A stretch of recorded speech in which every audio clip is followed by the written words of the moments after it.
of Sugar City FM 90.3. Nor are such statements necessarily supported or endorsed by the owners, managers, or advertisers of the station. While we encourage all to share their opinions, we do not support any comments that may slander, discriminate, or otherwise offend anyone, and we insist that you refrain from any such statements. Fellow citizens, near and far, join Newrish Nital on Sugar City 90.3 for Fear No Favor. Where is man? Where is the cancer man? No runner come out for war. Tune in to 90.3 on your FM dial. Log on to sugarcityfmsankits.com or download Simple Radio app from the Google Play Store. And join Newrish Nital every Thursday night from 8 to 10 p.m. as Newrish Nital tackles the issues and take your call. Fear nor favor. Every Thursday night from 8 to 10 p.m. on Sugar City 90.3 FM.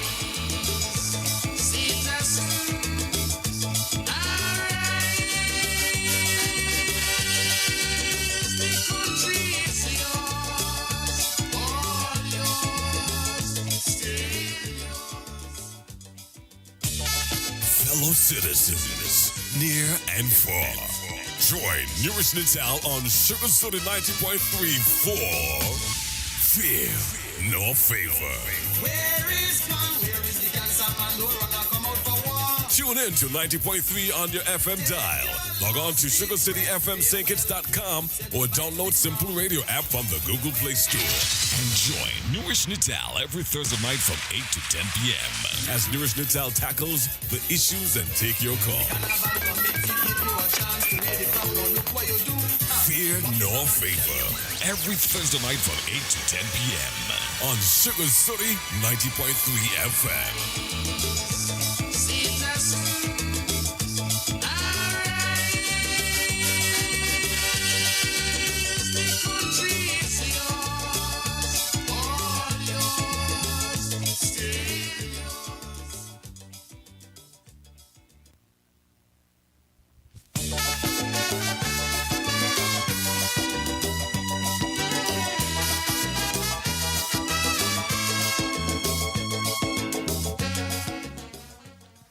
Good evening and welcome to Fear Nor Favor. Tonight we're going to be touching on a few issues. One would be the recent announcement by the Prime Minister, Dr. Terence Joe, with respect to graduate student loans. And of course, I would like to encourage the young men who are currently engaged in activities that are counterproductive and make a special appeal to that. And of course, I'll have to look at some issues with our police force that I really need to talk to, first of all. Now, Mr. Sutton was recently appointed our new chief of police. Yes, he was a superintendent of police stationed in Nevis for a while. And it was seen and realized that from a series of interviews,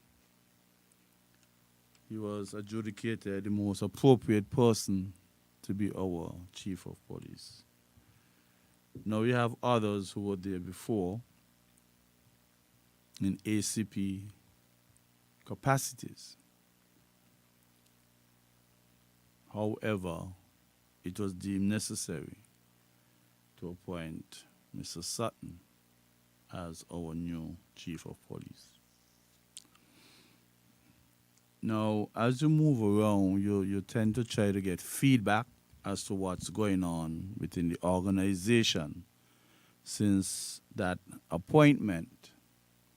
And it would appear as though, and it is alleged, that there might be some subtle sabotaging of his functioning.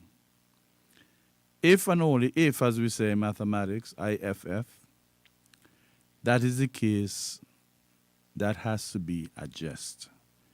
If there are persons who are disgruntled and cannot give Mr. Sutton their fullest support, then it does not make sense keeping that individual or those individuals as an integral part of our law enforcement body. It would be counterproductive. So all hands either come on deck, or who chooses not to be, then let that person ask for a transfer, move to somewhere else, and let us rally behind our law enforcement team, our force. They are going through some challenging times at the moment, and the last thing you would ever want is distraction, subtle sabotage, and persons refusing in whatever way to be completely supportive. We cannot survive. We are law-abiding people. We cannot survive without the proper functioning of our police force. So the appeal is going out to those who are not cooperating. And let us not be under the ill perception that the majority is not in support. It is my understanding that the majority is in support. But persons in key positions would have to not only be supportive, but appear to be supportive. And whenever there is information, it must be shared, and nothing must be kept back, because you're hoping that it would produce a dark picture of the performance of the newly appointed Chief of Police. I'm very passionate about law enforcement getting it right for our federation. We depend a lot on tourism. Tourism is the backbone of our economy. And the police is supposed to serve and protect not only the nationals who are here in residence, but also visitors alike. And of course, tourists, they are visitors. So we must be at our peak to ensure that the fullest support is given to the newly appointed Chief of Police. And it is not like he just spent in the police force. Not like you pick up a Boy Scout or somebody with just 5 years of service or 10 years of service. I think that Mr. Sutton would have had about close to 40 years of service. So that is an experience, and it is my understanding too that he's a very intelligent person. Very intelligent. So this is not square peg in round hole. This is a round peg in round hole. And we must be supportive.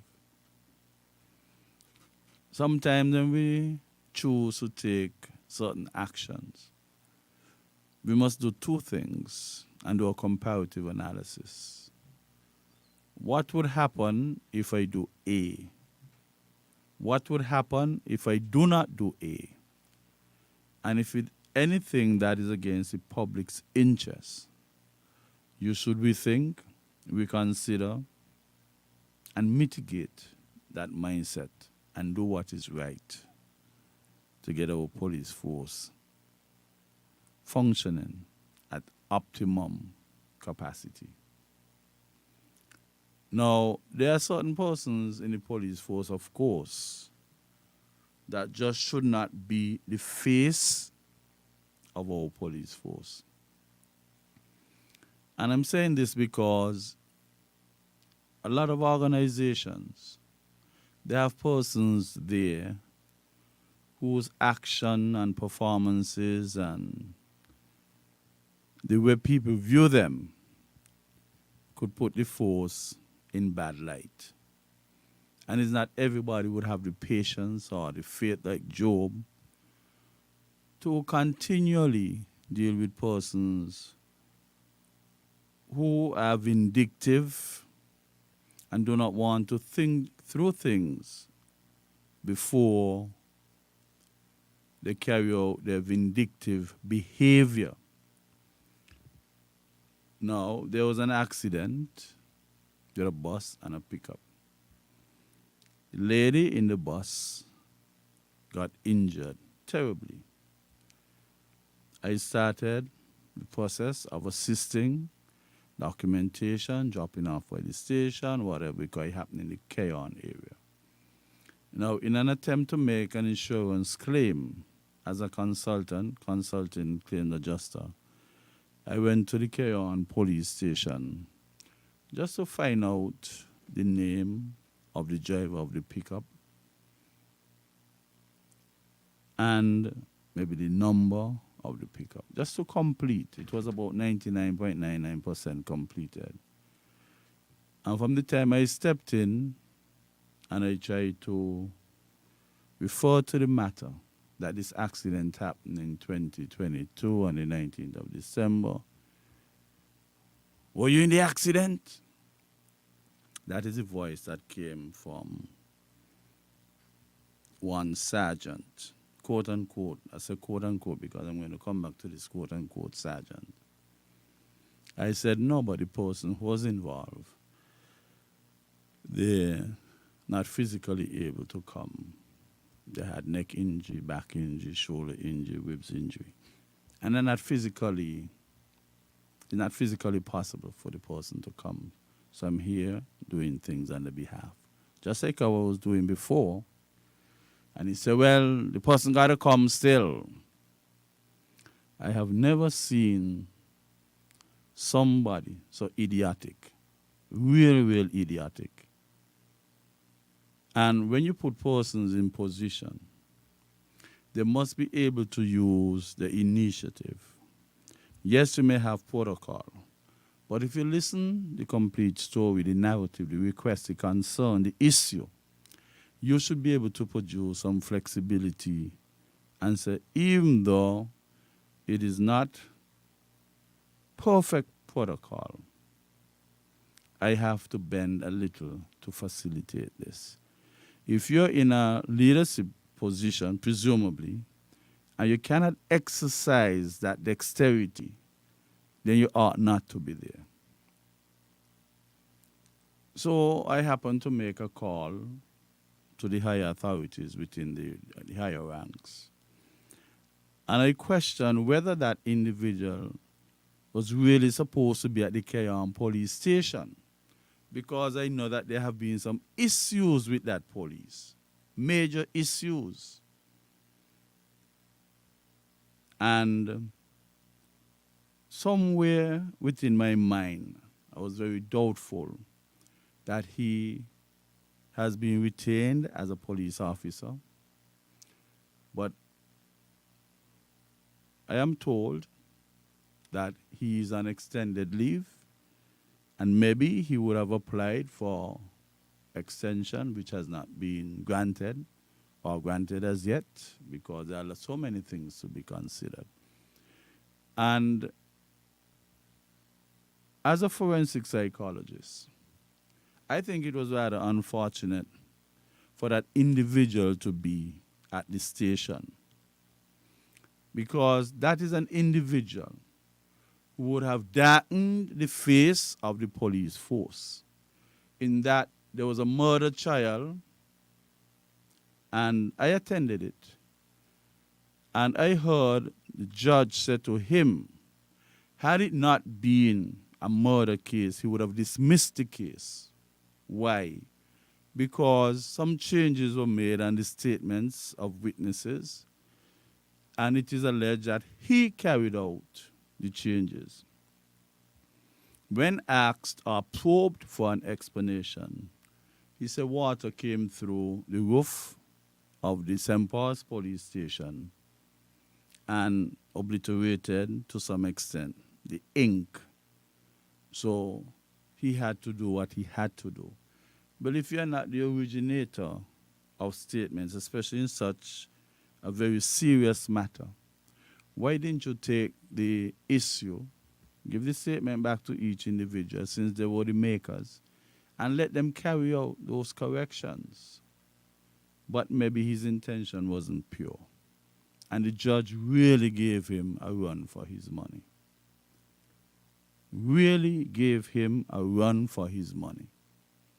Then you had another incident. This is why I'm telling you this person cannot be the face of our law enforcement. And even if they were considering having his time extended, whether or not he would have passed the age and he needed an extension, I think it would be a grave mistake to do that. Because even the case with Horsewood from down the Rollins plantation with respect to a murder charge, they collected the gentleman's laptop and they went and they did most and many things. As a result, Mr. Horsewood was able to win the case, or maybe they not pass it, whatever. You tamper with the evidence. I believe, my memory serves me correctly, that same individual might have been part of the investigating party, because we have to remember that it happened down in the St. Paul's Death Bay area, and apparently that is where the same gentleman was stationed. Now, that is quite a big deal, because for somebody to escape or for a case not to be heard properly because of tampering with evidence, that was a very sick situation. And to make matters worse, this individual name was called with respect to that. Then there was an incident now at Police Credit Union where apparently some misappropriation and what's not took place. He was also implicated in that. I'm hearing that maybe the charges against him were dropped. That is good. But where there is smoke, there ought to have been fire. And I'm saying, based on the mindset of that individual, he ought not to be part of the face of our law enforcement. How could someone exhibit such folly? You're saying that the person cannot physically come to the station just to find out a number. You might have said to me, look, you have to pay for a police report, which is $50, $60. Then say that. But just to ask the name and the number of the vehicle for somebody who got seriously injured in an accident, he is being vindictive. And I know several reasons why he might have been like that. But the thing is, he wasn't even supposed to be by the Kiam police station. He had no right there.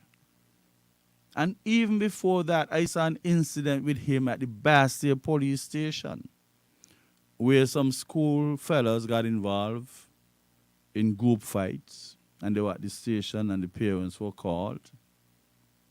And I heard a parent gave him a good tongue lashing because he was at the station again when he ought maybe not to have been there. So he's pushing up himself. Maybe he feels as though he would have spent so much time in the police for so much years, and maybe was just an underachiever, would have wasted those years, and somehow his mind cannot handle it. So he wants to be in an authoritative position. So he sneaks into Bastille police station, chat when he should not be chatting, be there when he should not be there. And then yesterday, He's now talking at the K.M. police station. And when I carried out my investigation, they say he ought not to have been there. Why is he trying to be the face or part of the face of our law enforcement when so many issues would have engulfed him? Why? And I think that he's a proper candidate to be discarded out of the police force. We just cannot allow persons like those to be interacting with the general public. Cannot. Not in a time when police want cooperation from the general public to assist them in doing so many things. And then you would have one idiot sort of creating problems for law enforcement by his dense way of thinking.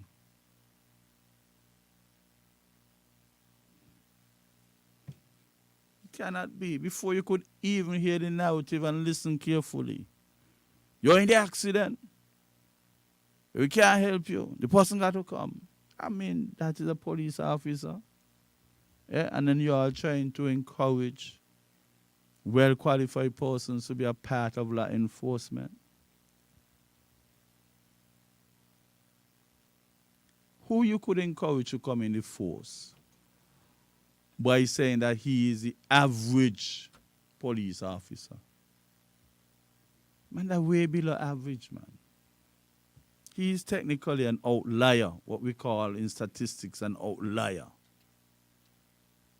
And I would strongly recommend, as a forensic psychologist, that no further consideration be given to him to continue to be a part of our police force. There are a large fraction of the society who just do not wish to have any communication with him because of whatever perception he has crafted for himself. This is a time for police, community policing, people holding police and police holding people's hand, in order to keep our law enforcement optimally engaged in serving and protecting our people.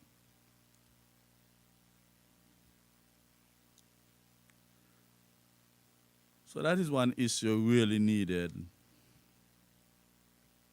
to air. Some of you were expecting Dr. Natalie Osborne because we intended to talk about gunshot wounds.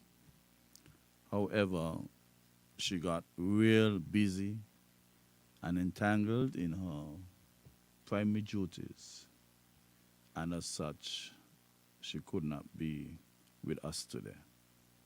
Maybe it's timely, maybe divine intervention, because I really needed not to have this incident.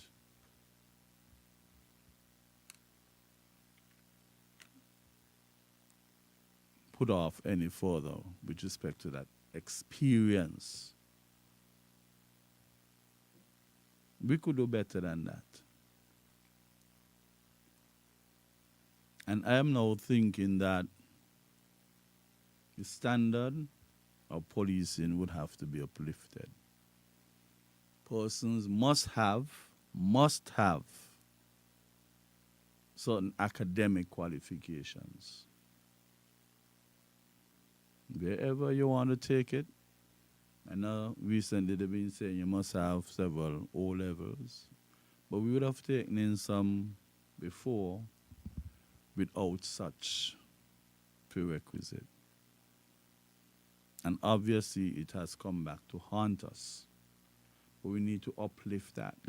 I teach a lot of people. And persons are expressing interest. It may be entering law enforcement. They have different capacities in which they can be employed within. I have chemistry students who might want to go on to do forensic science. Your persons well versed at computers might want to be a part of the institution, be a part of the cyber section. But the faces representing law enforcement could do with some cosmetic surgery. And this must be deliberate. Cannot continue as business as usual. Let us take a break and come back. And for join Newrish Nital on Sugar City 90.3 for Fear No Favor. Where is man? Where is the cancer man? No runner come out for war. Tune in to 90.3 on your FM dial. Log on to SugarCityFMSankits.com or download Simple Radio app from the Google Play Store. And join Newrish Nital every Thursday night from 8 to 10 p.m. as Newrish Nital tackles the issues and take your call. Fear No Favor every Thursday night from 8 to 10 p.m. on Sugar City 90.3 FM.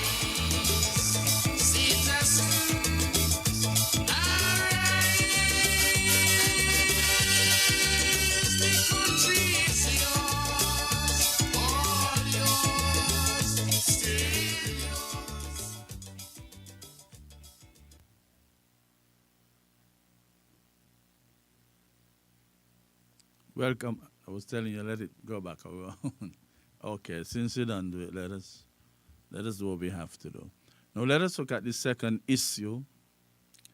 Well, first of all, even before that, let me congratulate the persons who would have made the Carifta team and would have gone off to the Bahamas, I think, to represent our federation. I think I know of 3 of them, and I think that they are quite capable of participating in the individual events and making us proud. We are simply not happy with coaches telling us that they did a personal best. We need to rise above that. We need to outdo the competitors. We need to outdo the competitors. You don't have to run a superb time at all times. You just have to put up your best and make sure your best is better than the other's best. We can recall Kim Collins. He did not do 9 point something. I think he did 10.08 when he won the gold medal at the World Championship. You just have to stay on top of your competitors. And I don't like how coaches like to massage into the athletes that they did a PB, personal best. Yes, it is okay. But don't let us glorify in that and give them the impression that it is okay once you would have done a personal best. Because the reality is that your personal best might not be good enough on the regional and the international scene. Personal best will come up. But of course, if you try to be competitive, your personal best would always come up. If you try to be competitive. But if you're just complacent with doing a personal best, you might fall into the trap of not being competitive. Because I can recall sometimes, even our senior guys around here, when you compare their times to secondary school children in Jamaica, I mean, those guys are running quicker than the quickest we had around here at one point in time. And we must admit that apart from Kim Collins, then following on his heel, we had Jason Rogers, and now we have some hope in Hakeem Huggins. You know, our athletes and their times are not consistently good. So sometimes you find that they would run rounds, heats, semifinals, finals, and they do a better time in the heats than they even progress and move on to the semifinals and perform, we have to be able to run the rounds. And maybe a problem we have to is that our training programs might not be perfect.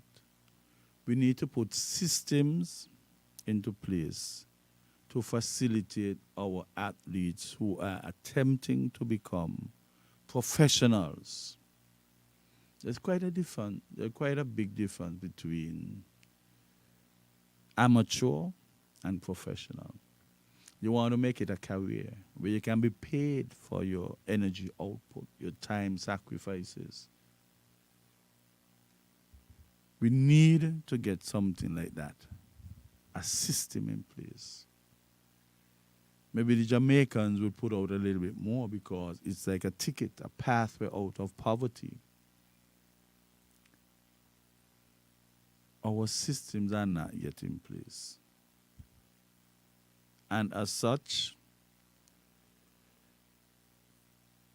the conducive environment for persons who run decent times on a consistent basis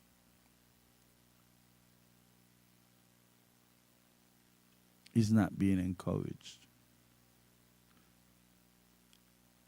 We have good raw material, but we need to work more. I wasn't aware that the Carifta would have started already, maybe with events that we in St. Kitts Nevis do not take part in. And that is not so encouraging because prior to leaving home a while ago, I saw Carifta swimming. I mean, the Cariftas would have started, and you have the swimming portion taking place. Why other Caribbean countries can have persons qualifying to go to the Olympics for swimming, and we are just not doing that? We have a few persons who would do some swimming around cross Atlantic and those stuff. I have been hearing about an Olympic-sized pool for many years, and it is still to be materialized. If we need to prepare people and put them into different categories of events, we need to create a conducive environment. I don't know how much it would take to construct an Olympic-sized swimming pool and have people practice. I think we have some strong young men and we have some strong females. You go down to the Easter activity, aquatic activity, and you can see them down there. Why not try to harness some of those same persons who take part down there as some who are presenting society with some problem because they have extra energy? We need to get something done from the very school level. Do an Olympic-sized swimming pool, have it well maintained. We have people around here who can coach. I would have heard about a gentleman or two from over on the sister island. I think we have persons here as well. And we could put a little more effort into it. It just crossed my mind when I turned on the television and was about to come down here that I saw Carifta swimming. And I said, this is something I would have to talk about, for we can do better. That can be sports tourism. We can have persons going to different countries and participating and earning revenue and income. But we must put systems in place. And talking about that, it is time that we take up that track up Kim Collins Stadium. It is worn, terribly worn, and athletes can actually get injured on that track. We have misused and abused the Kim Collins Stadium to a very great extent. First of all, you go there and you look at the seating in the Kim Collins Pavilion or Stadium, pavilion. And you could never see a one color seating, like a chair. The back is blue and the seat itself is blue.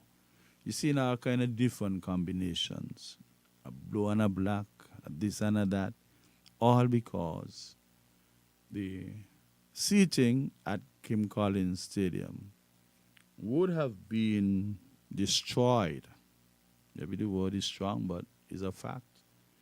You have to cut and paste, patch and this, patch and that, improvise, do all kind of things. Not in something that we would have invested in so much. The very name should entice us to upkeep that facility the best we can. Because much as we had, and we still continue to have, politicians, no politician, absolutely none, would have brought more attention to St. Kitts Nevis than Kim Collins. No politician. And I think when we have something like that, we should have it preserved. Kim has quite a history. Even running at 40 and still running fast.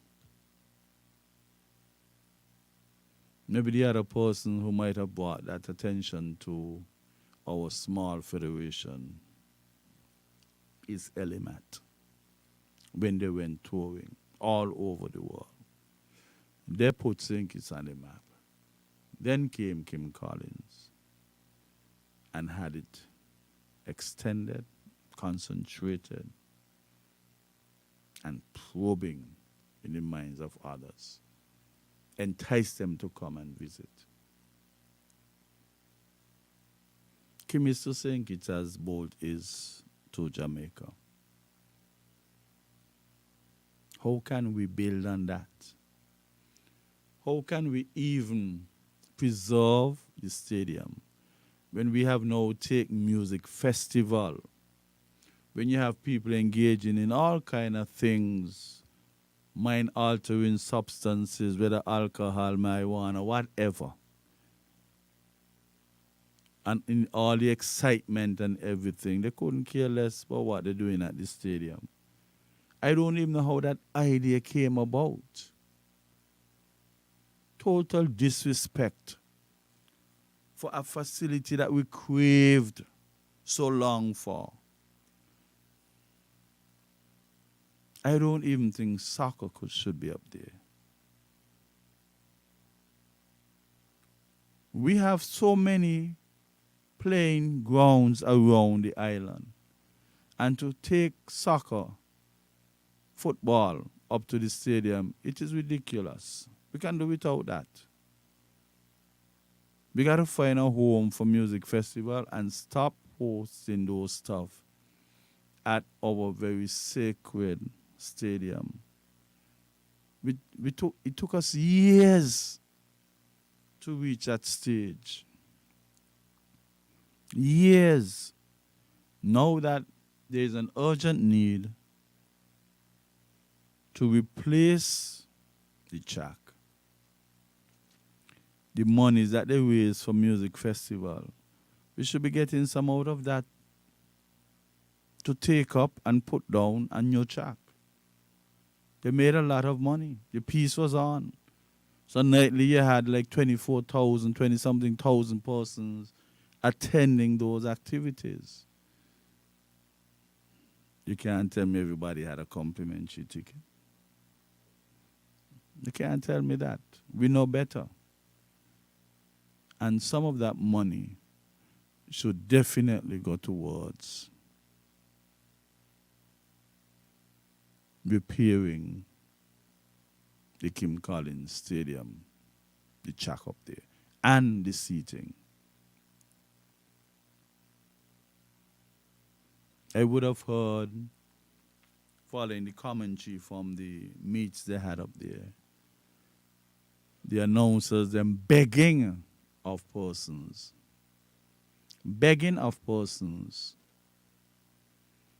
not to be standing in a particular stand. Because you're standing and you're excited and you're dancing and you're moving and you're getting all agitated with the performances of the athletes.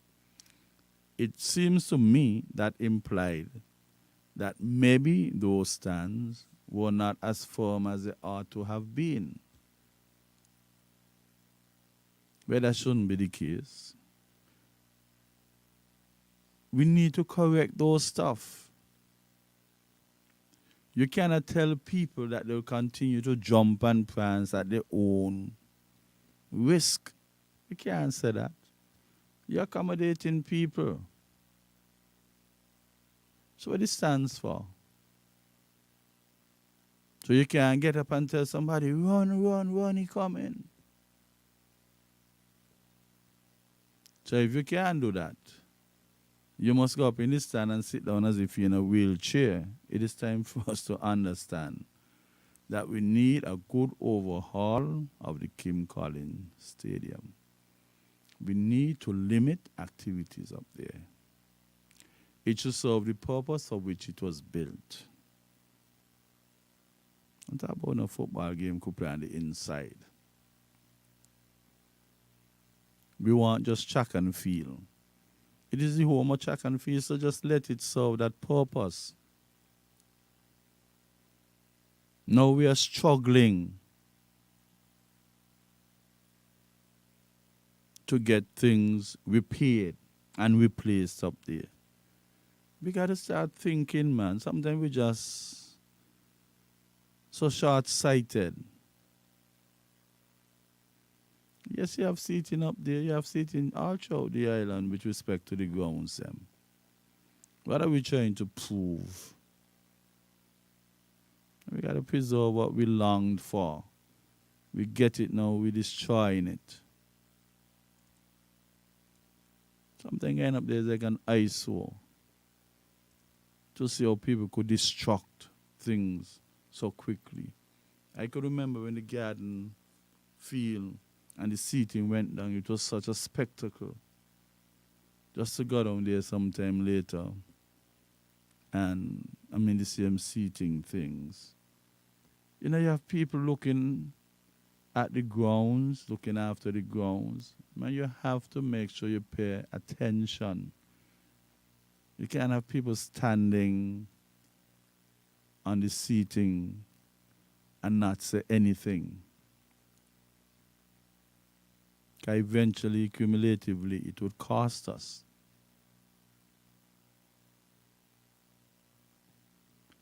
So let us work on that.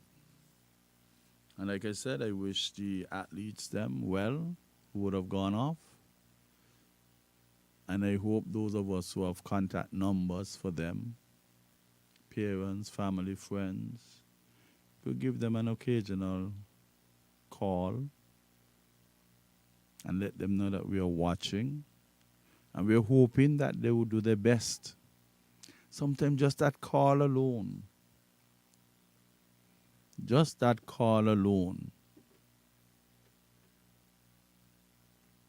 could encourage them to do a little more than their best.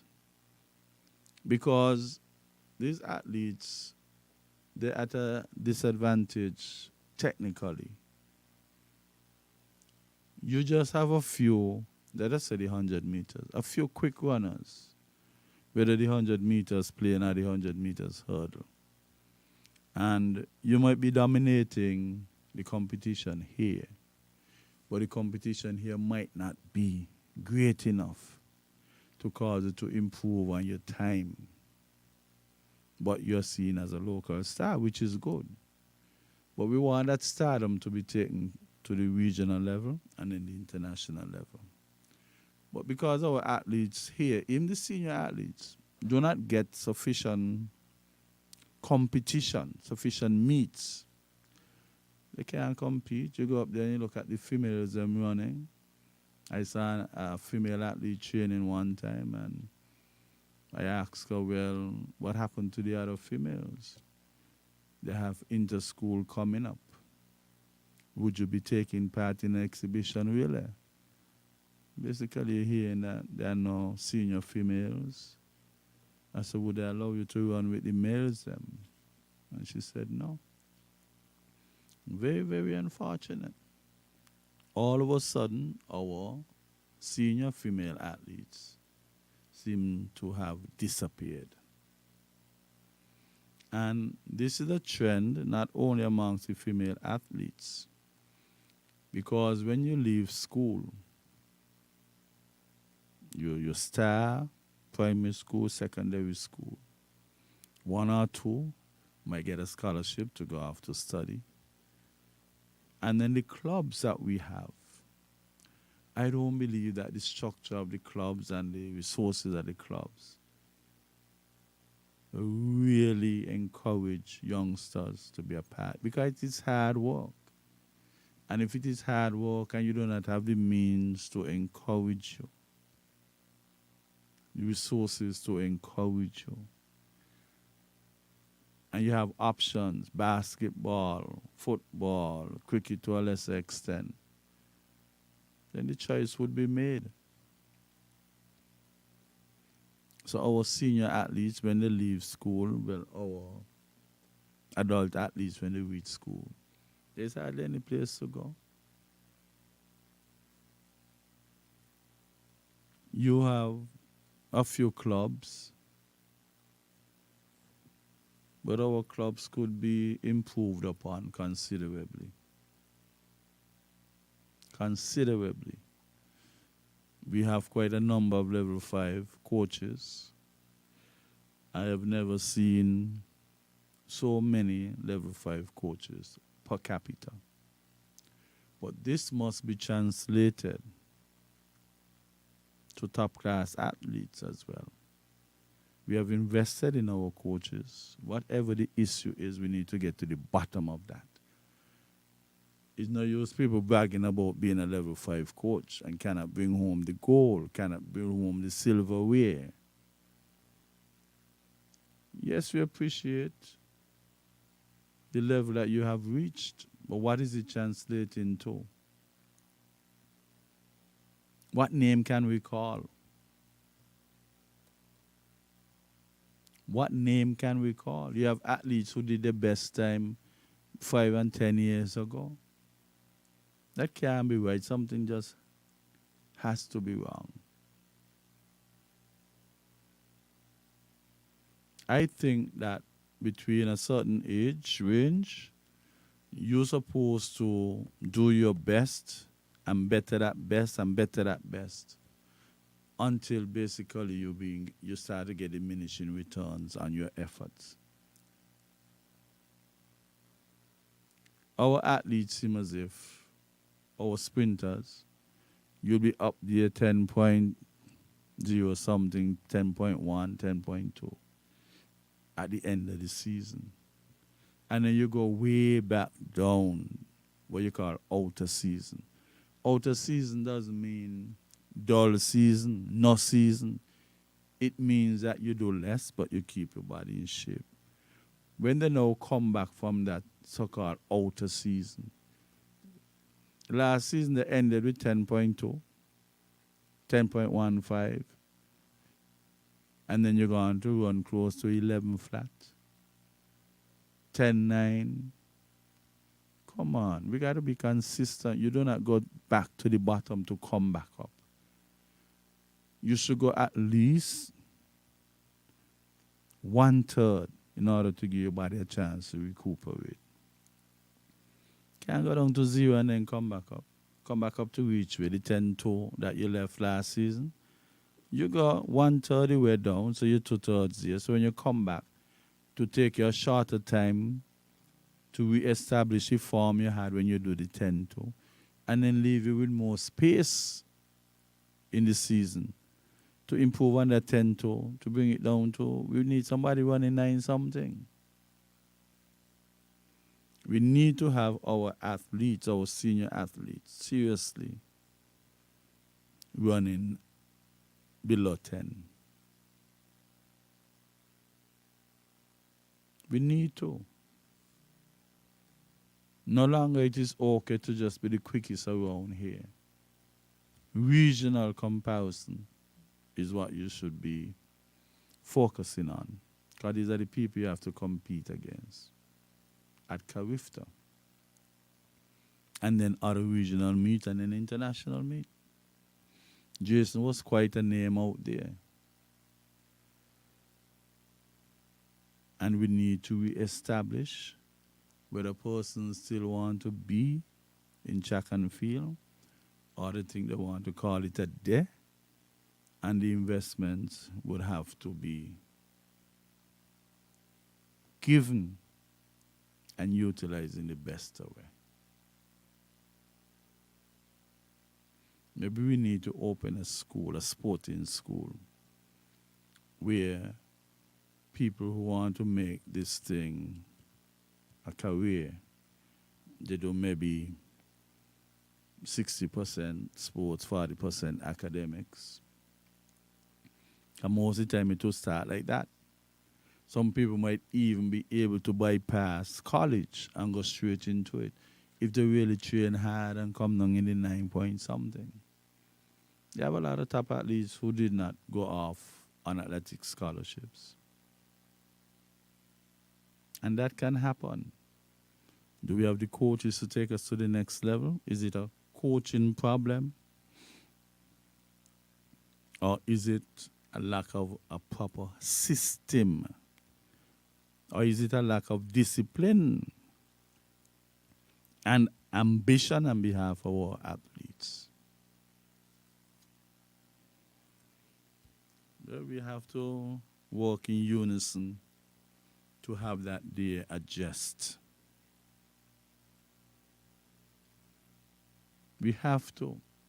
Because next thing that we're about to do is to increase the marijuana cloud over our federation. We are hoping to decriminalize and maybe legalize and all kind of eyes to red up the athletes' them eyes. Well, if we legalize and rather decide, well, marijuana is still a banned substance, that this will be a very awkward position for our federation. Because sometimes even if the athletes them do not want to smoke because they're quite aware that they have to be clean. And you have a preponderance of smokers. The persons could test positive even though they never directly pulled a spliff. So how do we offer protection to our athletes against failing potential drug tests? We got to do that. We have a lot of thinking to do. And it might not be just track and field alone. It could be in soccer, it could be in cricket, it could be in volleyball. Whichever sport that rather has control over and carry out the test. But how could we offer protection when seemingly we'll have a cloud of marijuana smoke engulfing the entire federation? Yes, the advocate them say it has a lot of benefits, and that is okay. But we have a lot of things in place where you cannot move any further once you resort to continually smoking marijuana as a sporting individual. Because we are dead.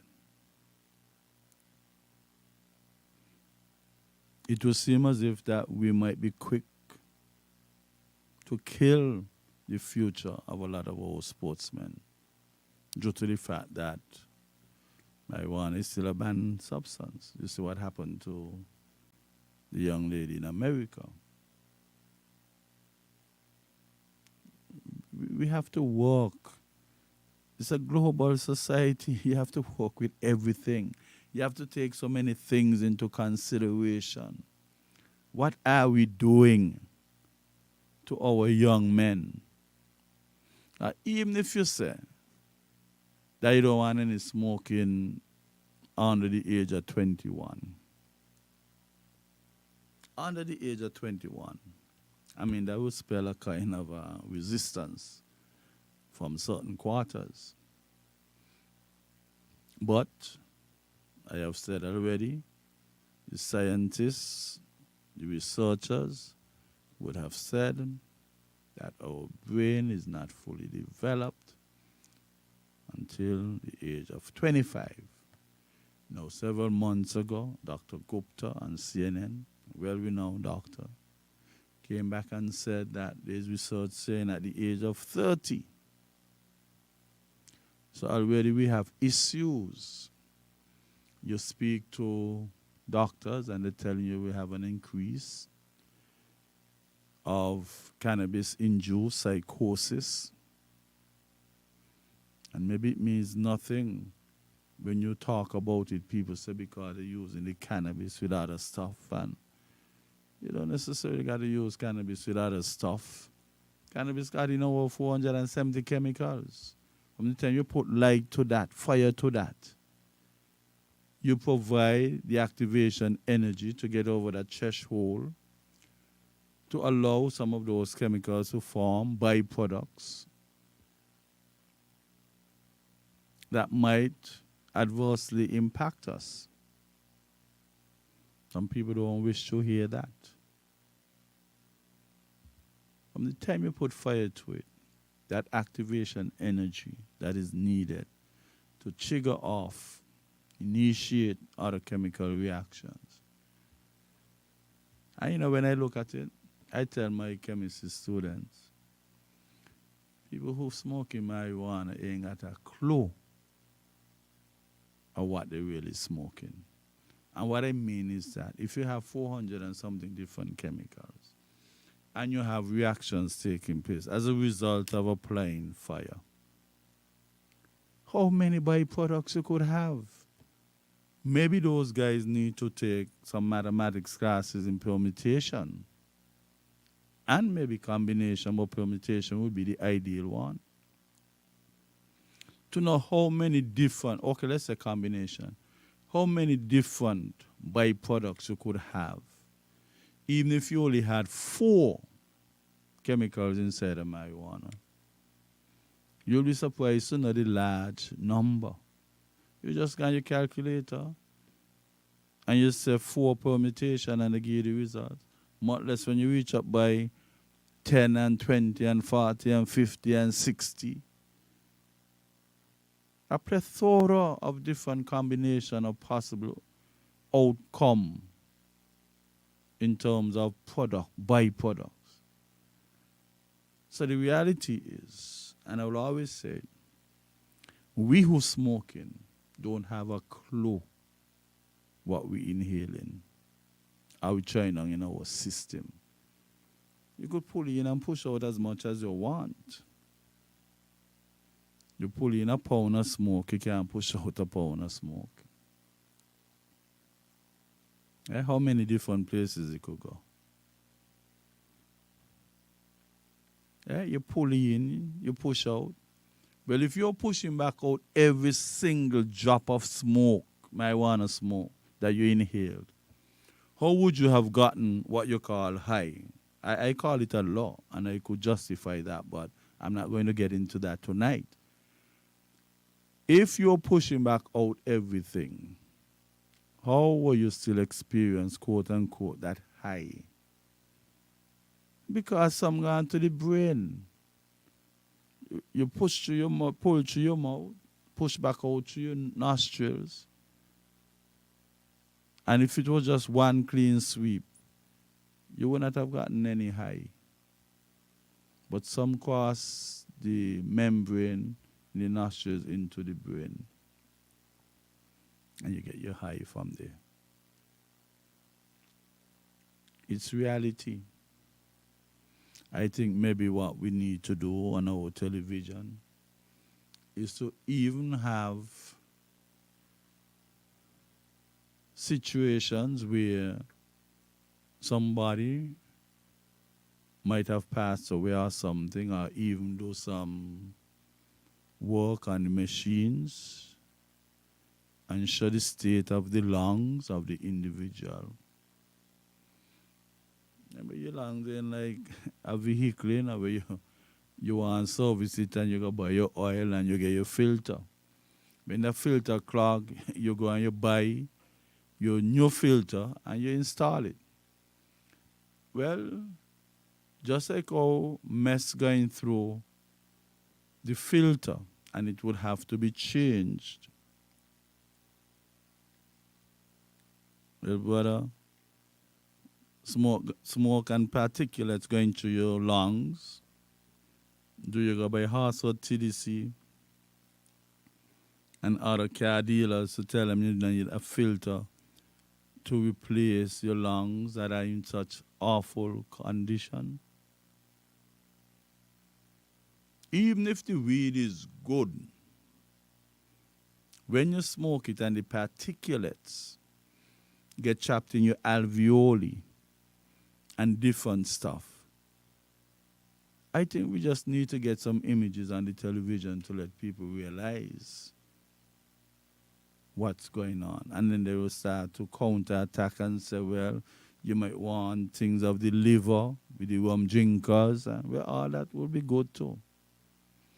But if you were only to sensitize these people and make them aware of the condition of the lungs of individuals who smoke,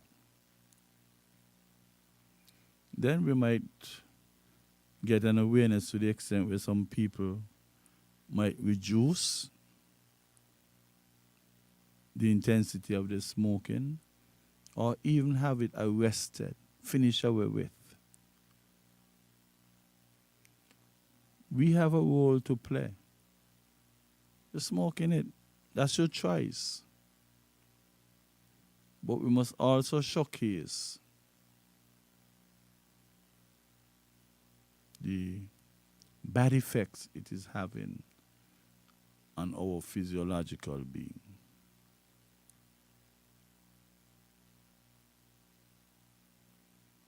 Let us take a break.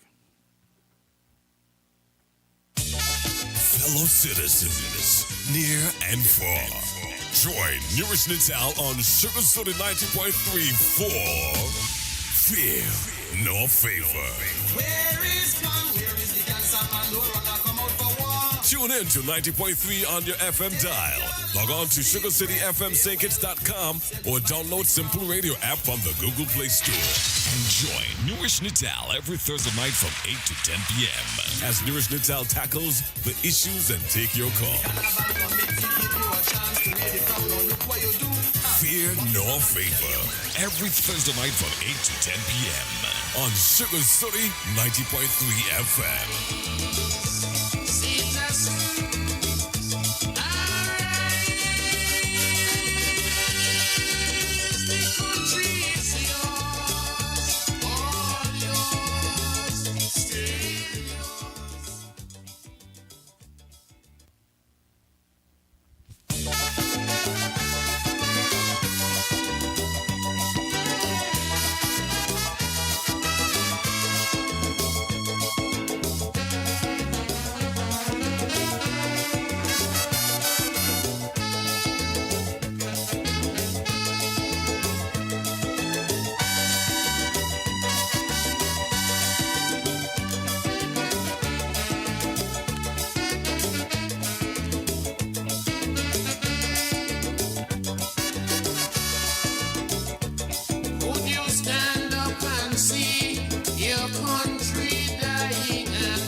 Welcome back to Fear Nor Favor.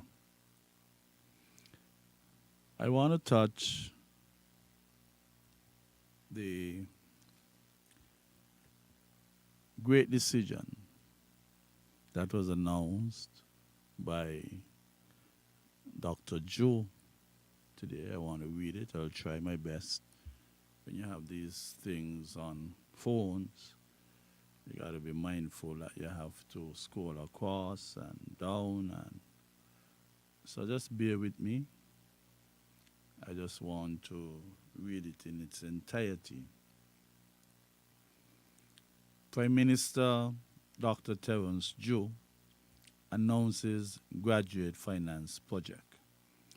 Student loan interest rate reduced to 5%. Hip hip hooray. Bassett St. Kitts and Nevis, April 6, 2023, Press Secretary, Prime Minister's Office. The St. Kitts and Nevis Labour Party administration, under the leadership of Prime Minister, the Honorable Dr. Terence Joe, continues to implement its general election campaign pledges made in August of 2022. The St. Kitts and Nevis Labour Party made a commitment to implement a graduate finance project, GFP, in which the student loan interest rates at the Development Bank of St. Kitts and Nevis would be reduced to 5%, and all student loan holders will receive a 15,000 credit to service their loan at the Development Bank. The Graduate Finance Project takes effect today, Thursday, 6th of April 2023, under the theme, Removing Financial Barriers to Education.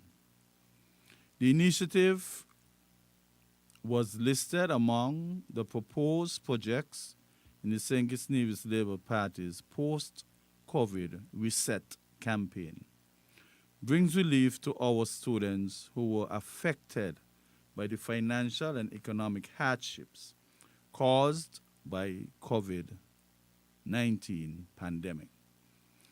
The first phase of the project offers 5% interest on student loans to new students within the Federation on a maximum of $100,000 EC for a grace period of 4.25 years, or 4 years and 3 months, with a 15-year repayment term.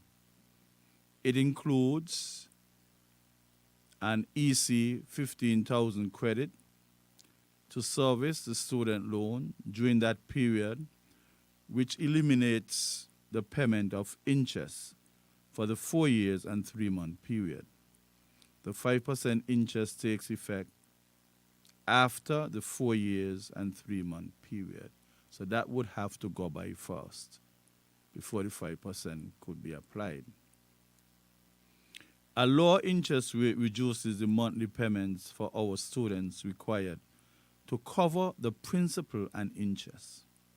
With an interest rate of 5% at 10 years and 9 months, which is the remaining period after deducting the 4 years and 3 months from the 15-year repayment term, graduates' payment will range from $1,000 to $1,500 per month, EC. Under this new policy, students will now save up to $50,000 or more over the period of the loan. In his statement made earlier today, Thursday, 6th April 2023, announcing the new program, Prime Minister and Minister of Finance, the Honorable Dr. Terence Joe, stated that the objective is to offer financial relief to graduates to make it easier for them to pursue their life goals. The reduction of the student loan interest rate to 5% in addition to the credit offer will ease the student finance complex. We understand the financial strain that resulted from the COVID-19 pandemic, and therefore it is our aim to ensure that students who desire to pursue higher education receive the necessary financial support they need, said Prime Minister Joe.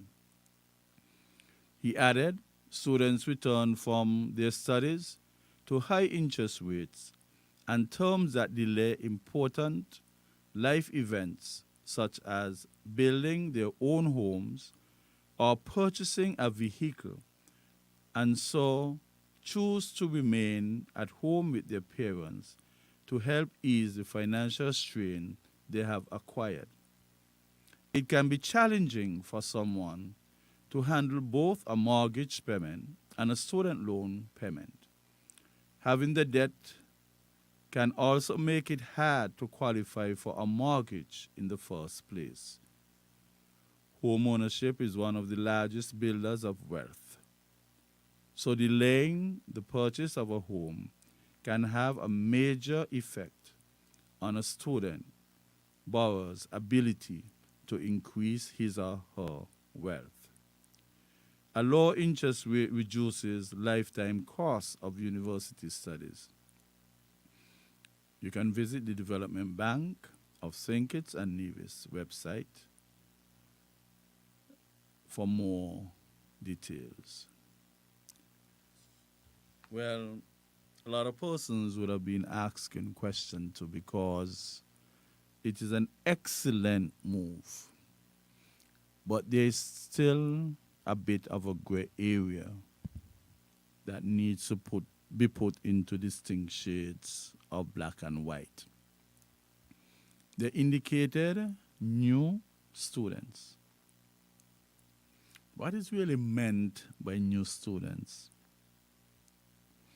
Persons who are going to do a bachelor's for the first time, persons who would have completed bachelor's and maybe going on to master's, persons who would have completed bachelor's, master's, and now doing doctorate.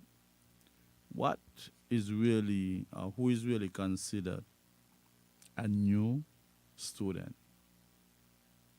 Because you might have had some persons who had student loans prior to this decision being made. Would it apply retroactively to those same students and the necessary adjustments made? It is important for some clarity to be given. And even if it truly relates to new students, literally new students, what consideration can be given to those who would have had students' loan before and servicing them? Because if persons were at a higher rate of interest, and this 5% is now introduced, they would feel a bit disadvantaged, especially those who are working and contributing to the gross domestic product, whether by way of producing goods or providing services. That is something that would have, well, they indicated the first phase. So maybe you will have further development as the other phases are disclosed or undertaken. The next phase might well be that those who already have student loan could be given partial debt forgiveness. And there's a question, however. These students would have to be persons who are traveling overseas to carry out their studies, or does it apply to persons who are studying from home? You have persons who are studying from home, but the tuition fees are still heavy to be lifted up, and some consideration might have to be given. Because if you can study from home, then you can cut out a lot of economic costs, and you can also do some work while you are studying. When you travel overseas, somehow they do not allow you to study and work because you're seen as a foreigner, non-national. And once that happens, yes, your tuition fees would be higher, but you cannot find a way. Economic costs would be on you, but there is no viable path for you to supplement and offset these expenses because you're not permitted to work legally. Some people take chances and do some work, and then some institutions would say, well, we would allow you to do a limited number of hours in an effort to generate some income. All those are things that students would have to face. Now, with that arrangement, what about somebody who would have had partial scholarship and had it supplemented with a loan from Development Bank? There's a grace period for persons who would have taken that loan, but the person who would have had the partial scholarship might have a bond associated with fulfilling before they can decide that they no longer want to work. They no longer want to work with the government. There are some knots that need to be loosened so that persons can have a clear picture. Now, I already said that it was an eximious move to implement something like that. And you have your grace period and you do whatever you have to do. Now, it is nice that that is done. But when you graduate now and you return home, what would be done to ensure that jobs are created for these persons to get employment to pay back the monthly amount of between 1,000 and 1,500? Because yes, you appreciate the gesture, but having studied and maybe cannot get the scope for application of your knowledge or acquired skill, do you have to return home to work? Do you have guarantors who would ensure that you repay? If you do not repay, the guarantors would be responsible. But suppose you did a feel that there is no scope for application in that particular field. Suppose you did a field and you join government. Government would have a budget and they would indicate that the budgeted number, budgeted allotment is 10 such persons. You would come back, 4 of you would come back and make 14 such persons. What do you do to facilitate the extra 4? Would you create jobs to facilitate them, or would you increase your budget? So instead of just the 10 that you catered for, could now be 15, 20. Are you going to adjust the budgetary numbers to facilitate those that are returning and might fall under such a category? Now, it's a very ticklish thing because we have to make sure that people get work, and certain categories will come with a certain salary. If the vacancy is not there, despite the fact that you came home with a degree, would you be paid for your degree despite not having the position available for you to be in? And you may have to settle for a lesser paying position or position on a lower scale. Because all that would impact persons who would have returned home from studying. Now, I think a way to do it in order to counter what I just said in terms of lack of application of what the person would have studied. I think we need to do a national survey, see the needs of our country, develop a website, and let somebody know or let persons know if you go off to study and you study in the field of A, the probability of you being fully employed is XYZ. If you study B, the probability might be less than if you study A. If you study Z, the probability might border on improbability.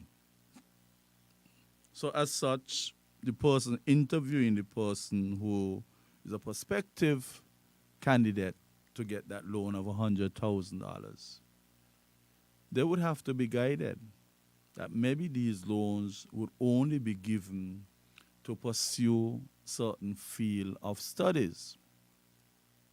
Because if that is not the case, and someone studied something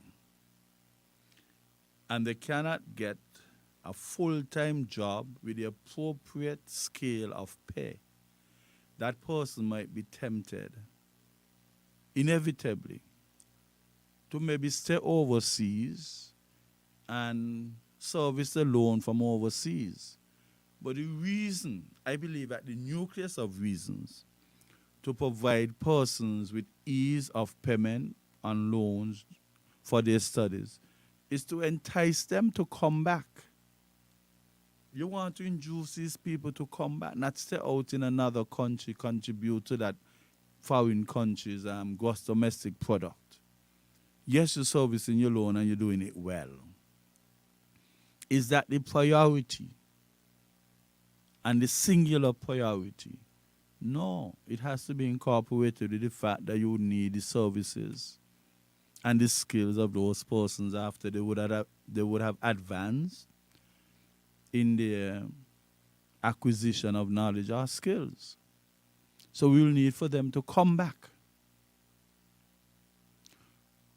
So we must be mindful that the areas that people would leave to study must be one that would put them in reasonably high demand and therefore offer them job security. Job security.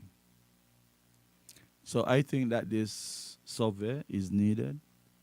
A website needs to be established, and the priorities with respect to field of studies and being marketable, most marketable, and you have that spectrum you go across. So you have to choose. You would have to choose. And sometimes some people would need guidance. Because if everybody wants to be a doctor, a lawyer, something of that nature, and you come back. Okay, you did a law degree, you come back. You're struggling to get clients. You're struggling to get clients. Even though you might have graduated top of your class, the environment is already established, concretized in certain areas. Certain law firms would have quite a grip on the demand for that kind of service. And they are long established, and it's very difficult to go through those barriers. Then your only option would be either join, if they would accept you, try to join one of those well-established firms. Or if you cannot get through there, you risk starting up your business and be jobbish, find a way to market yourself, or else you go to work with government, crown council, wherever the opportunity may exist. And then you might work out that government doesn't pay sufficient. Even when they pay you in lieu of practice, meaning that as a result of you working for them, you cannot open your private practice. So they give you a little allowance, and they call it in lieu of practice. Maybe that might not be sufficient. That might retard the rate at which you really want to make progress, because you might depend on the degree that you did. If you did a first degree, you might want to move on to do a second degree, that's the master's. You might want to go on to do a doctorate. Or you might want to spread horizontally. You might have done a master's in chemistry, but now you want to do a master's in economics or accounting or finance or marketing. You might want to spread horizontally. But the rate at which you're generating that well-needed revenue is not coming in at a reasonable rate. So there are so many things to consider. Would the private sector work along with graduates, that they could even hire some of them? Would the building supplies companies offer graduates, maybe some system could be worked out that you carry a mini version of your degree and you present it to some of these places that would sell materials for home building or even owning a vehicle. You get certain discounted gestures. You understand? And maybe they would have to work in unison with the government, that the government would decrease certain taxes that they would have to pay so that they can pass on that to students. And sometimes you could encourage other persons to go and study too. If a car is worth 75,000, and as a result of your studying, whatever arrangement they have, you could get it for 55. You know, you save $20,000. You save $20,000, and then that could go towards buying material for your home. And maybe they need to establish a department for properly advising graduates who are returning. Explore possibilities with them. Ask them to establish a preference scale. The preference scale might need recalibrating. You not try to get a home first. Yes, a vehicle might be necessary to offer you that flexibility. But at the same time, you do your comparative analysis and you work out that you're paying house rent $2,000 a month, when that $2,000 could go towards a mortgage. Now, another consideration could be, apart from setting up the department to advise people, the 5% interest is on the student loan. What happens when somebody wants to consolidate a student loan, an existing student loan, with a home mortgage loan? What would the rate be? You know, those are some fine things that would have to be worked out. Would you encourage a person to keep the home mortgage separate and distinct from the student loan? But if a student loan is going to take you about 10 to 15 years to pay off, and the mortgage going to take you 20 years, 25, you consolidate. The interest on the home mortgage could come down a bit, come down a bit. You find a little average wiggling space. Well, the the student loan is 100,000. Your home mortgage is 300,000, right? So technically, it's a quarter, 1 to 3. It's a 1 to 3 ratio. So you can weigh the interest rate and see how much of the 5% would be carried over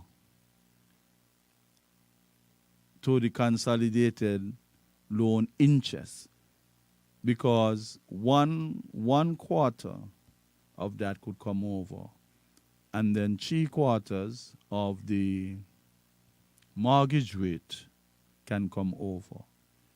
It would give you a rate that is higher than the student loan, but also considerably lower than the mortgage interest. And you find something that is comfortable, something you cannot leave students up to themselves to decide. So if you have a sub-department or department to advise graduates who are trying to get a footing and advise them accordingly, because it's not always that the bank who is providing supposed to come up with all of the terms of consideration. You could approach somebody and say, look, I have consulted. You could even have a consultancy where somebody advising people who are returning. It does not necessarily got to be a government department. You consult and person with experience in business and everything else, and see how best you can work out something. Maybe you might even want to encourage students. When you done gone out there, you'd have met a chick or two, or you might have left a sweetheart back home. What about putting the ring on her finger? Putting her ring on her finger and reduce the burden of you paying back that loan. Because if you have a sweetheart and you are living as husband and wife, you have $1,500 to pay. And you all consolidate now, whatever loan, mortgage and student loan. The fact that you have 2 of you now would maybe increase the number of years, or you take a portion, I take a portion, and we get things running with less burden. So maybe getting married might be a way to go. Might be a way to go after you complete your studies. Because to me, the logical progression is get your education, maybe get married, build a house together. Because this kind of one build a house and another one coming in, and then you got some issues, and the court will tell you, well, the woman is the weaker sex and this and that, and you might have to leave the house until she finds some place to go, and she makes absolutely no effort to find the place because she's already sheltered. You know, those are some difficult decisions sometimes that judges would have to make. Take your time. One of the most stressful situations one can encounter is relationship stress. Make sure that is what you want. Commit yourself to it. Commit yourself to it. And see how well you can carry each other. And I think graduates who return, they're always looking forward. Yes, for the wealth accumulation, and like Dr. Joe said, owning a house is a good step in manifesting your wealth or building your wealth. buying a piece of land. A home could depreciate. Land usually appreciates. And then they might have to be advised, look, build a house from scratch. Some of you want to purchase a home. You have to have the documents. How long this home was actually built. What is the lifespan of a block? Putting them together with concrete and everything. What age do you start getting diminishing return at such a rate that it will make more sense to build a house from scratch? Some people cannot go through the stress of watching a house being built from scratch. You go up there every day, look as if the house ain't moving. You got some contractors around here who would tell you that it would take $450,000 and you gave them $550,000 and they're still coming back. They have cost overrun, time overrun, all kind of overruns, man. Like a jet on a runway, engine gone bad. All kind of overrun these contractors usually furnish you with. They ask for $450,000. You give them $550,000 just to be on the safe side. And they're going to come back to ask you for another $7,525,000. Well, I mean, they're not really mastering the craft. That could be it too. As well as material could have gone up. We have a lot of imported inflation around here. So we would have to be very careful in making up our minds what we want to do. Building a house is stressful. We need a lot of persons around here who would be able to manage projects, project management. But some people feel like they could just do project management in anything they feel like and go manage any capital project. No, you want to manage projects in a particular field, you must qualify in that field. Some of us are forced it. They have like the basic stuff, but then when you need to get down to the nitty-gritty part of it, you got to be able to say whether a contractor is mama guying somebody, stealing the money. Because poor you who do not have a clue as to what's going on. Some contractor will pull wool over your eyes. And then when the house seemingly finished from the outside, they might let you know that the contract wasn't to put in any cupboards and this and that, and you have to get somebody else. You have to make sure that you understand. The contract must be explicitly clear. Something you see a house, it look like you're ready to go into, but inside is a disaster. The finishing touches seem as if it will take longer than the house itself. And some persons who provide these technical services, they're so unreliable. You're waiting on an electrician coming next week. Well, every week gonna be next week. I don't say next week. And they just tie you up. Carpenter, tie you up. Plumber, tie you up. Some of them don't have any pride in the work that they're doing and try to protect their reputation. Tell somebody coming Monday passes, Tuesday, Wednesday, Thursday, the following Monday. Not even a call to say, well, you had some kind of unforeseen contingency and whatever. Nothing at all. That'll carry people blood pressure. They stress out people. You don't invest so much and waiting for the finishing touches. And you just cannot get it done. You still have to continue paying rent for another year and a half when the house would have been completed a year and a half ago. You got to become more reliable and dependable.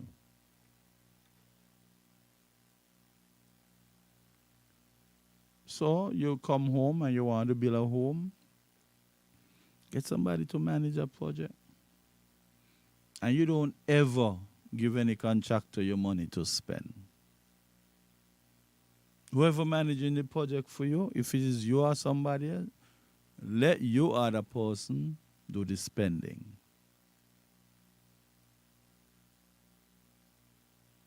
You would be shocked because they go and they buy things in bulk. Some of them would even be working on 2 or 3 houses at the same time. So they buy one set of material and they get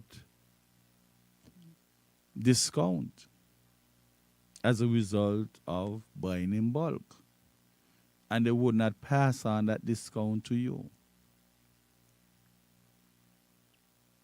Sometimes they even use some of your material in somebody else's home because you're not there managing.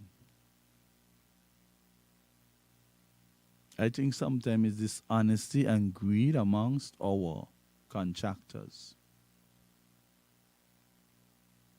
You got to pay them very, very close attention. And I would say openly, whoever contractor, you contract to do your work, to build your home, you would save close to 15 to 20% of the cost if you spend your own money. Some of them heartless, man. Heartless. You see a young person just come home from university and trying to do what they have to do. Your mama guiding them. And people must not be afraid of taking the contractors to court.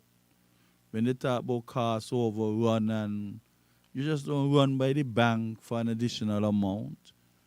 You let them explain to you thoroughly where the money went. Whether it was genuinely accounted for. Or it seems as if you're going on a rabbit hole, those 2 extremes. Wherever in between, don't be afraid. You talk to about 10 home builders, persons who invested in putting up a home. At least 4 to 5 of them would tell you that they had to use about 2, 3, 4 different contractors. There's always some falling out. Why should there be falling out when you have contractors doing things for you? Sometimes there's a real probability that it could be as a result of dishonesty,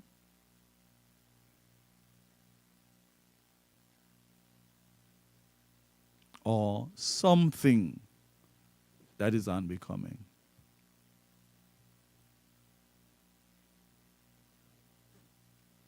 We need to move on. We need to be honest with each other. We need to be able to trust. You might get a little change and you decide that you want your home to be built before you come back home from studies. Get a little job on the side. Send home the monies. Maybe government could have a project, that's an additional project, where they could assist in building homes for persons who are returning.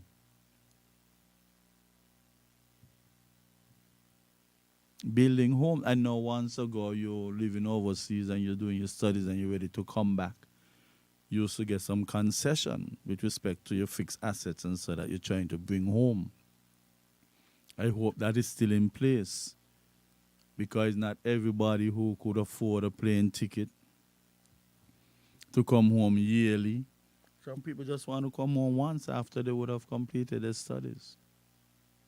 And again, the kind of inflexibility we have in traveling, that is added stress. When you hear the the distant countries people would have to go to just to go to a neighboring Caribbean island. So you have to go out of the Caribbean to come back to the Caribbean to go to the country that you're trying to go to originally. And these things got to improve. Sometimes that's out of frustration that lead to brain drain. I can't afford the hassle and the... You can't 3-year-old child to the airport going back. A 3-year-old child. And I don't know if it's protocol. I don't know the wisdom, whether it's wisdom or folly. But you're going to tell a 3-year-old child they have to take off your shoes. A 3-year-old. What are you thinking there? Now, sometimes we got to use our discretion. And we have to try and avoid brain drain, even though people might be servicing the loans from overseas. We have to try to get them back home. Yes, it is a fact that every Kittian or every Nivision would not be able to pursue careers in the born-in land. It is just a fact. We can only do that much and no more. And that is why sometimes you have people moving around the Caribbean in search of betterment with respect to their life and livelihood. Kittitians do that as well. Even if it was possible to say, well, all Kittitians come home, all Nivisions come home. But we can't accommodate them. When we do census and so we do those things based on people who live in here. If it was physically possible that in one shout you ask all Kittitians to come home, you know how many persons would be uncomfortable? You know how many persons would be displaced? You know how many persons would be out of a job? You know how many persons would be out of a job? Not everybody could make it in the born-in land. But the objective is to make sure that a very high percentage of Kitty Nivisions make it in our federation. Some just won't be able to.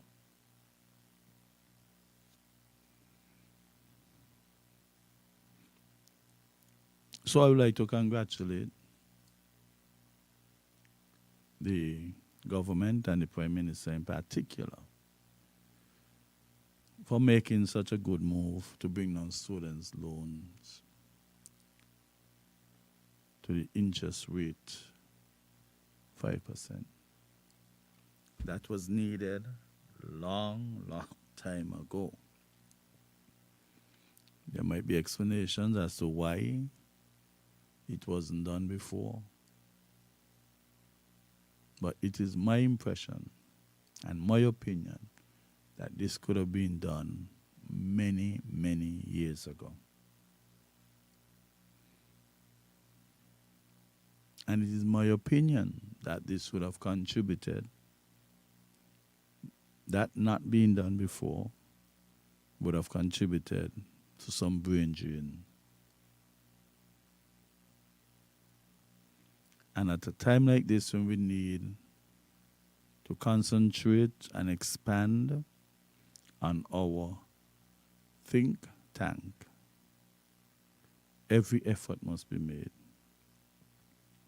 to avoid brain drain. We have to. We need people in every single area. We can afford to have consultants coming left, right, and center. And that same thing, those same consultants who we bring in on a regular basis, we have to see what can be done. I don't mind. We have a local out there with a company, and we ask of him or her to come and provide some service, some consultancy for us. Because the eventuality is to be back home. Whatever the rate of generating revenue is, it would reach a time when they would have had enough. And it's time to be back home. They too must be accommodated. They too must be given priority, in as much as it is practical, over others. Because those persons didn't drop out a tree, didn't drop out the sky. They have family members here. Remittances and so would be coming home. But you bring a complete foreigner with no ties. The only thing, the best we can be doing is to take money out of local circulation.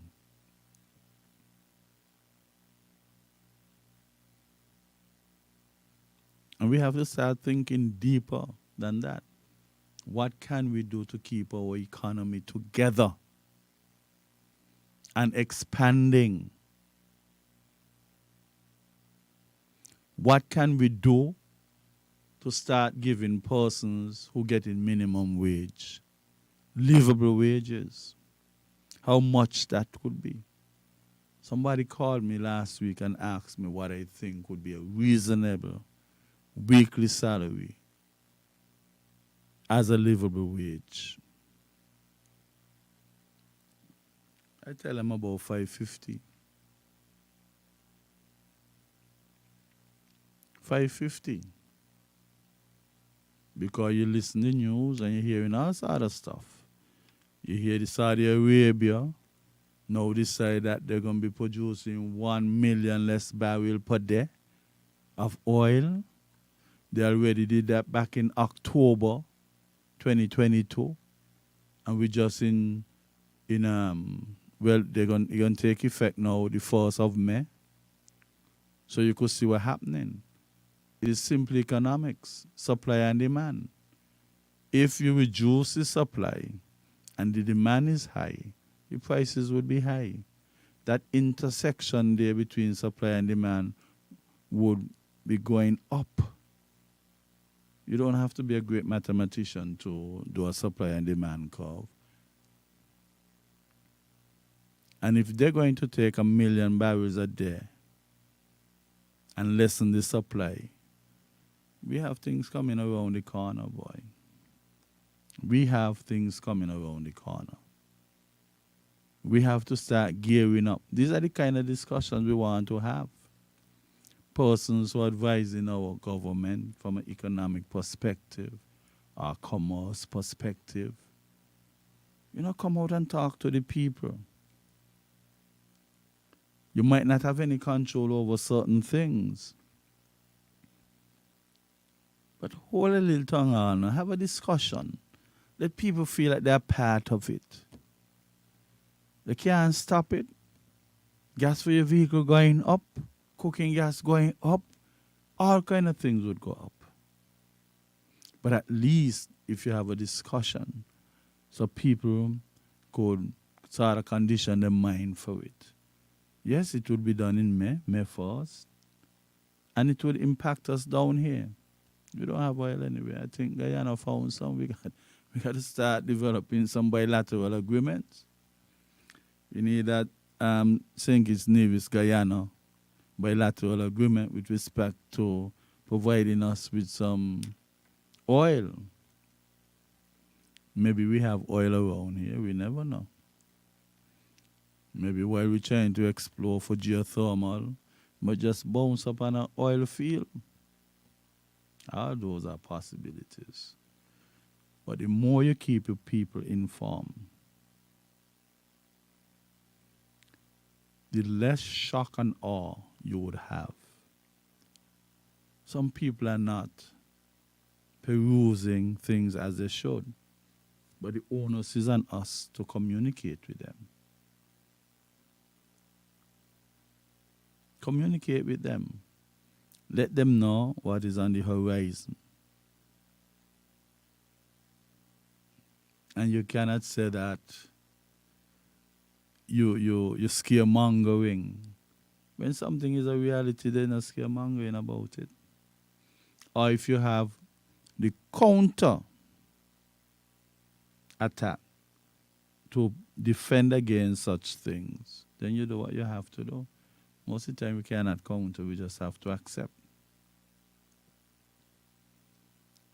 Okay, so I think we would have touched on quite a number of topics.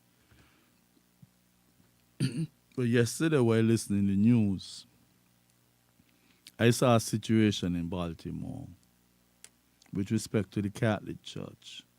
I know some of you around here don't want anybody to say anything about your church.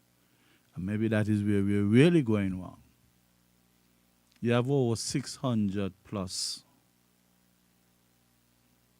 individuals who have been impacted by the priests in the Catholic Church in Baltimore. They have paid out over 13 point something million thus far. And they give you the reasons why some persons did not come forward before. And they're saying they were waiting for the parents to pass away in order to disclose what happened to them. And it is not that it was done to them, it's the way in which it was done. Very distasteful. You drug the people and you provided them with alcohol and then go and molest them. And then you try to protect the face of the church by not bringing out these things in the public as early as possible. The analysts them on the program on CNN, they told you if people came out soonest, then they could have taken measures or put pressure on the leaders of these other priests and prevented spiraling to such an extent. Well, I'm going to say something now that some people might not like. But there are denominations, you have churches, different denominations. And the reason people go and be a part of a particular denomination is because of the principles and the practices, and it resonates well with them. So I am saying we have Catholic churches around here in the Caribbean. We have some in St. Kitts. And maybe it is time to carry out an investigation to find out whether or not these things have been happening in our Catholic churches around here. Because if you're hearing it and you got denomination, principles, practices, they're just like how they have them in positive light. The negative light could be a common denominator too. So why not start an independent investigation and try to ascertain whether or not we have persons in our federation who would have suffered such ill fate? It is only logical. There might be a real probability that you have persons who might have been molested in our federation within the Catholic Church. Based on the news that you have around the world concerning these people or this denomination. Mine are not saying that it might not have happened in other denominations. But I'm saying based on the news that we've been hearing in recent time, there seems to be a concentration of manifestation that this thing happened. It used to happen only to the younger boys, and they wait until the 30s, 40s to complain. And some of them, like they said, they were waiting until the parents pass away in order to say what they had to say and come out. But the tough part is that, yes, it was boys, and it was out of order and distasteful, but now young girls are involved. So the question is, should they just change up the policy and the way of thinking when somebody's going to take a priesthood, allow them to marry somebody, policy, you got to change. You can't be embarrassed in the church like that and you got the same policy. That is defining lunacy. Doing the same thing over and over and expect changes. Let the people get away from the celibacy. Practice what they got to practice. Get what they want. Get a gratification, the utility of time, space, and whatever else. And save our young men and women. But I insist, and this is my last note, that I believe that an investigation should be carried out to ascertain one way or the other whether or not we have persons who are secretly suffering within our federation from such practices. Good night, and we have come to the end of our program for tonight. And I hope that you enjoyed or appreciate the various subtopics. And we're hoping to be with the doc come next week. She will be on and we'll be talking about gunshots. Gunshot wounds, that is. Good night and enjoy the rest of your day. The opinions and statements made by the host and participants in this program are not those of the owners, advertisers, and management company of Sugar City FM 90.3, nor are such statements necessarily supported or endorsed by the owners, managers, or advertisers of this station. While we encourage all to share their opinions, we do not support any comments that may slander, discriminate, or otherwise offend anyone, and we insist that you refrain from any such statements. Fellow citizens.